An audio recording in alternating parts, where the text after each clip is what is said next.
Hey everyone, and welcome to this explainer on Rumi's Masnavi. I am so glad you're here today because, honestly, we are embarking on a pretty incredible journey. We're going to decode a massive, perspective-shifting take on spiritual connection from one of history's absolute greatest mystical poets, Rumi. If you've ever felt like you're just, going through the motions with your spirituality, or if you've been wondering how to actually find a deeper sense of inner peace, well, you are definitely in the right place. Today, we're completely rethinking how we approach the divine. It's a deeply inward journey, and I promise you it's going to change the way you look at yourself. Okay, let's dive right into this. Is prayer just talking to God? Is it really simply asking for things like health, wealth, peace, or salvation? Because let's be real, for a lot of us, that's exactly what it is. We kind of treat it like a cosmic vending machine, right? You insert a prayer, you extract a reward. But what if, in Rumi's view, it is something infinitely deeper than that? What if it's not a tool designed to open doors out there in the world, but rather a tool forged specifically to open the door to your own inner self? This brings us to our first major paradigm shift: humanity's illusion of independence. We usually just assume that to reach God or to hit some ultimate truth, we need to gain something. We think we've got to travel a super long road, acquire all this vast knowledge, endure hardships, basically pull back 1,000 curtains. But Rumi beautifully flips this on its head. He says that to find this divine treasure, it's not about acquiring more. It is entirely about letting go. And that leads to this incredibly humbling realization. The true barrier between us and the truth, it isn't ignorance. It's not that we don't know enough. The real barrier is our illusion of independence. True connection actually begins the very second our ego breaks. It's that incredibly vulnerable moment where we finally just confess, look, I am not enough on my own. I don't know everything. I'm lost. Because as long as we think we have all the answers, through our wealth or our brains or our power, we never truly reach out. It's only when we admit that something inside us is broken and that our own resources just aren't cutting it, that a profound connection can rise up from the depths of who we are. And this brilliantly illustrates the stark difference. Look at the ordinary approach. It's basically a wish list. We're asking God to change the outside world to fit our desires. Give me what I want. But deep mystical prayer, it flips this entirely. It's actually saying, change me so I know what I should even be asking for in the first place. Do you see that massive shift? In the superficial view, you're expecting the whole universe to just bend to your will. But in Rumi's reality, you're preparing yourself to be the one who changes. God doesn't need our prayers to find out something he didn't know. Actually, we need prayer to become aware of what we couldn't see. Which brings us to our next point: prayer as a key. I really want this metaphor to sink in for you. We're no longer looking at prayer as a megaphone shouting into the void. We're looking at it as a key. Think about it. A key doesn't build a door, right? It doesn't magically manufacture some hidden treasure out of thin air. All it does is unlock what's already there. In Rumi's vision, this divine treasure isn't suddenly overnighted to you from the outside. The ultimate truth is already present. It has literally always been there.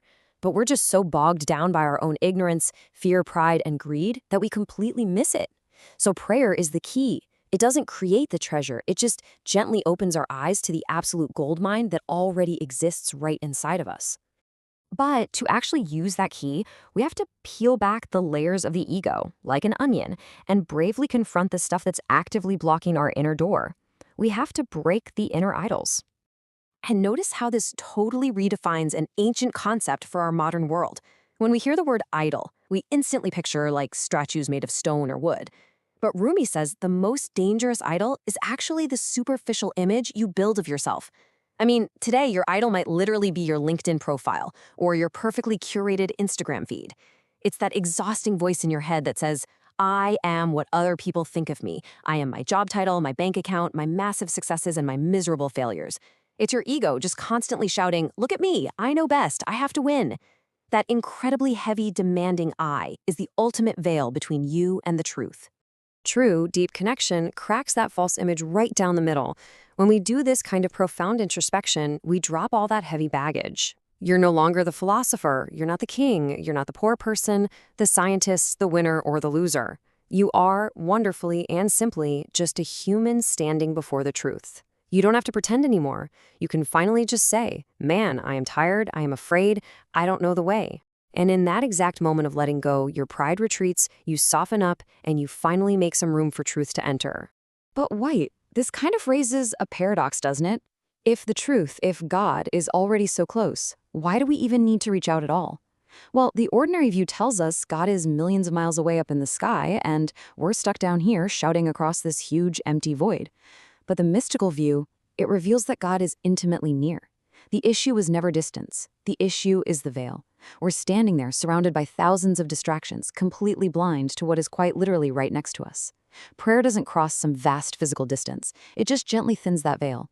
We aren't reaching out to pull God closer. We're reaching out to realize he was right there all along.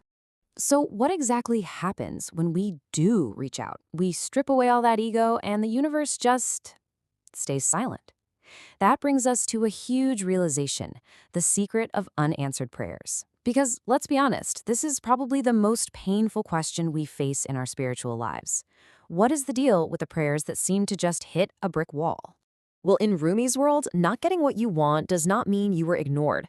Sometimes the answer isn't this magical yes.